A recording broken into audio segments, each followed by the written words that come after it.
Stell dir vor, jedes 7. Haus in deiner Gegend steht leer. Das ist in Japan tatsächlich Realität und bis zu 2030 sollen es sogar um die 30% werden. Das heißt, jedes 3. Haus kann da in Japan leer stehen. Diese leerstehenden Häuser werden in Japan Akiya genannt. Einer der Hauptgründe soll die demografische Entwicklung sein, dass die Bevölkerung immer weiter abnimmt, viele ältere Leute am Start sind, weniger junge Leute und die jungen Leute nicht in die alten Häuser auf dem Land leben wollen, sondern eher in die Stadt ziehen, in neue, moderne Wohnungen. Je neuer, desto höhere Mieten kann man hier in Japan auch verlangen und man fühlt sich sicherer vor sowas wie Erdbeben, weil man davon ausgeht, dass neuere Häuser und Wohnungen stabiler gebaut sind. Die japanische Regierung will die Häuser vor dem Verfall und der Nichtnutzung retten und die ländlichen Gebiete, wo die meisten dieser leerstehenden Häuser stehen, revitalisieren. Eine der Hauptinitiativen dafür ist, dass die Häuser sehr günstig angeboten werden, teilweise sogar komplett kostenlos. Ja, und auch wenn die meisten Akiya in den ländlichen Regionen in Japan stehen, so gibt es diese auch mitten in der Big City hier in Tokio. Um herauszufinden, wie es ist, in Japan ein leerstehendes Haus, ein Akiya, zu kaufen und das zu renovieren und welche Challenges einem dort erwarten, dafür werde ich jetzt in Tokio Ausschau halten nach jemandem, der genau das gemacht hat. Viel Spaß und let's go! Wo könnte jemand sein? Oh, sumimasen. 家賃どれくらいですか？遠くに住んでますか？Ich zahle keine Miete. Oh. You're Mr. Nippon, right? Yeah. Yes. Do you want to come have a look? Yeah, thank yes, you. I would amazing, love to. amazing. Okay, let's go. お邪魔します。お邪魔してください。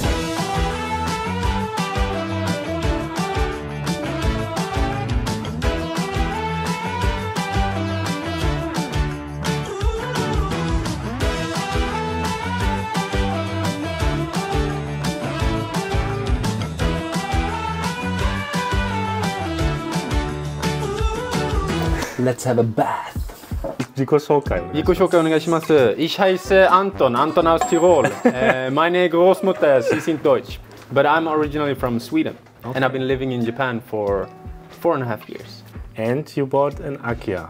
And I bought an Akiya here in Tokyo, in Sangenjaya, for those who don't believe me. So this is about 5 minutes away from Shibuya Crossing.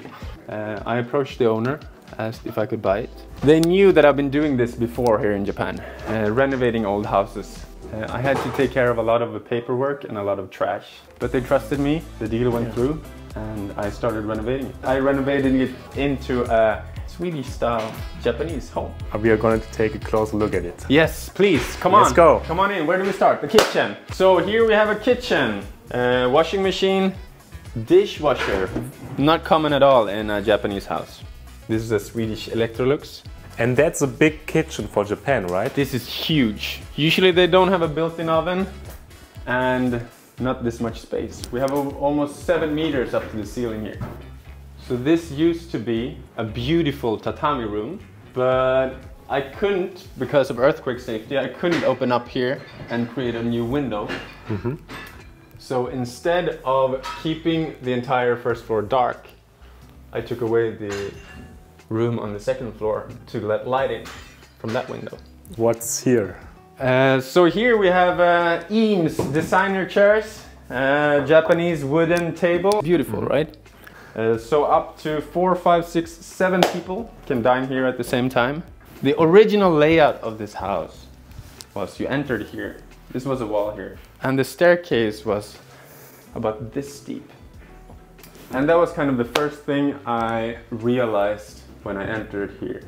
Because I bought it after being inside for like 5 minutes. They wanted a smooth deal, so I couldn't really have an inspection, and I actually had another pillar here. Oh. And the crazy part was, but I had termites literally everywhere, like they were alive. Oh my gosh. And they were crawling up the entire beams, up until the ceiling. If you move into an Akiya, the neighbors are going to be happy. Very happy about it. And also the previous owners, if you get along with them. So let's go over here. So doors, I made this with my Japanese carpenter friend Kazuki. Obviously we have a bidet, Toto. Before and after. Okay. Woohoo! Danish TV, Bang Olufsen. Oh yeah. So this is another thing. Doing renovation and kind of interior work in Japan, you can find incredibly good material cheap. Japanese people like things brand new. For example, I bought these windows here. for $100. The TV as well, incredibly cheap. This room actually turns into a bedroom. Oh, wow. How is the isolation of this house? Because that's often a problem in Japan. So insulation and windows are the main problems, in my opinion. Also, they don't have central heatings, and this house is 86-year-old or young. I grew up in a 120-year-old house in Sweden. But older Japanese houses like this, 86-year-old, has no value, and Japanese people usually don't see any value in it. But going back to the insulation, no double glazed windows and no floor heating, or no insulation in the walls or in the floor. I did that all the way around, insulation, and I also put in floor heating as well. What do we have here? I see something here we have there. something very interesting. Japanese rotemburo. What's a rotemburo? Rotemburo. It's not really a rotemburo, it's just me. I wanted to put a sauna in here, but if I did, like, the sunlight wouldn't flow in as beautifully on the first floor. So I decided to put a wooden bathtub here. So here you can enjoy privacy in central Tokyo. No one can see you from here, and you can take a bath in the sun. Very unique. Yeah. I also have a shower and a bathtub inside as well. Do you want to have a look? Yes. And then in here, I saved the old Japanese Showa pink tiles. So this is one of the things you didn't change. Yeah. Where are we going now? Now we're going upstairs. Okay. The Japanese part of the house. So the first floor is more of like a Scandinavian kind of house. And then the second floor, I'm using a lot of like Japanese local people, like the tatami guy, the guy who made my shoji. So this staircase is probably the most fun thing I made in this house. I did this together with my Japanese carpenter friend Kazuki. You see everything up there? He made this staircase. I was just his assistant for a week. Let's put it that way. So and he's been a carpenter for 35 years. Here we have the the real Japanese. So it used to be 5 rooms, but I took away 2 of them, and now it's 3 bedrooms. These doors are also original. I just redid these things here. What do you call it? The paper. See. I changed the tatamis. My friend Namigai-san, who runs a tatami store. This lamp is also original. A double mattress here instead. Queen-sized bed. 2 people can sleep here. Here's where the magic happens. Here's where the magic happens. So 9 months from now, you might have a little Schmidt back home in Germany. Made in Japan. Made in Japan. Up here, we have another Toto toilet.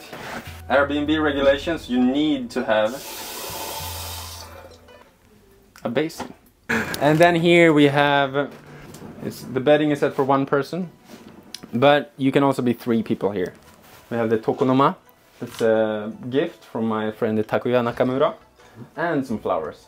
So can you explain what a tokonoma is? Tokonoma is like sacred space, I would say. It used to be a butsudan here, where they kind of worship the dead, right? This is interesting. This used to be filled with kimonos. Oh my gosh. I had about 20 kimonos, beautifully wrapped. Yeah, I kept a lot of beautiful things. Like, this house was filled with stuff everywhere. But the family who lived here didn't, they just left it behind. They left it behind. That's, wow. Look at it. Also ich sag euch, richtig geiles Zimmer. Man riecht den Tatami ein bisschen. Richtig diese Japan-Vibes. Gefällt mir sehr gut. Oh yeah. And here, balcony. We have a little balcony here. You can enjoy your morning coffee. Yay! Your highlight of this Akiya, what's your favorite space, your favorite part? My favorite part is the kitchen. It's a full-on kitchen. You can cook food here. You feel free. You have great sunlight. You feel the wood. Like, you can hang out here. It's perfect for like families and groups, and you don't feel like crammed in like a small spot.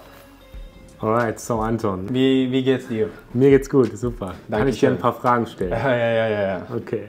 I'm losing my German. Sorry about that. It's really good. What was the inspiration for you to buy an Akiya or to look for an Akiya? So, this is actually not my first Akiya.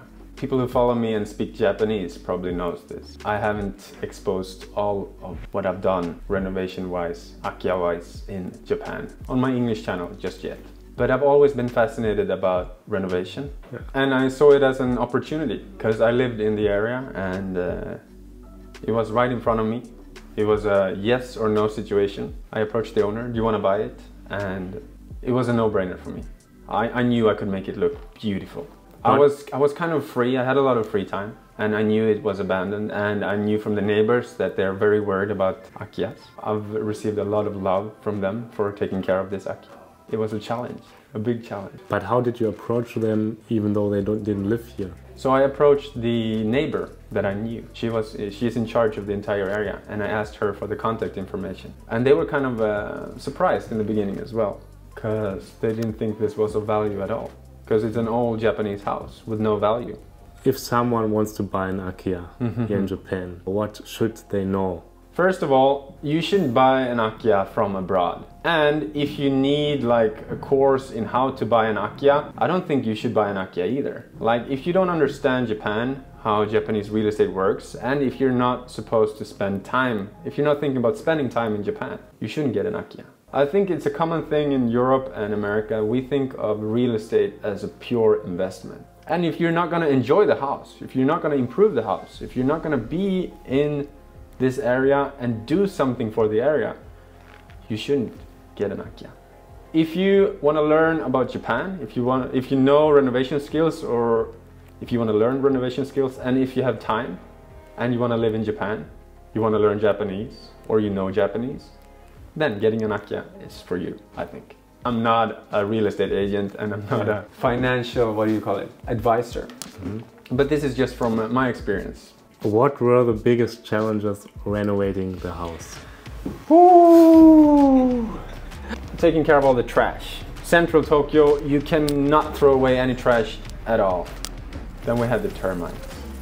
Then we had the sources of materials, earthquake safety. And in my personal opinion, finding good and reliable contractors. Like I cannot do electricity, for example. I know people who do this, but I wouldn't recommend it without a license because it's illegal here in Japan. I had my Inazuma Denki-san, Hashimoto-san, he helped me with all of that. He's my man. I went 50% over my budget on twice the amount of time, but I had a house that's 3 times more beautiful. So in the end, I'm very happy and I learned a lot. You have to be passionate about it if you... Oh yeah, right? You cannot do this half-assed. You need to go all in on this. And you cannot be afraid of getting a little bit dirty. And by finishing this project off, I really realized how busy I was during and how broke I was also. And I don't think the product is the goal. I think the process is the goal. The last question would be, yes. What is the future of this house?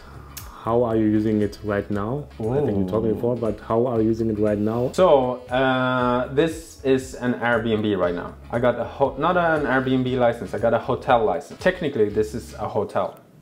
People in my comments, they're always talking about, oh, why don't you buy Akiyas and put up Airbnbs? And just getting the license is incredibly difficult. And if you're not in Japan, you don't speak Japanese, you don't understand Japan, no way you can open up an Airbnb business here. It's not possible. I had my first bookings a few weeks ago, so that's the plan for now. And then we'll see what happens. Okay, we'll keep it at that. Yes. Yeah. Thank you very much. Thank you very much, What Toby. an amazing house, really. I really love it. Amazing. It's beautiful. Even better than on social media. Yes. That's the thing. You gotta experience this in real life. HouseinTokyo.com. Newly updated homepage as well. Feel free to check it out. Available for bookings. Kom vorbei! Sangenjaya House. Link right here. Yeah. Vielen Dank an Anton für die tollen Einblicke. Schaut gerne auch auf seinem YouTube-Kanal vorbei, wenn euch das Thema weiterhin interessiert. Liken und abonnieren nicht vergessen. Bis zum nächsten Video. Macht's gut und Peace!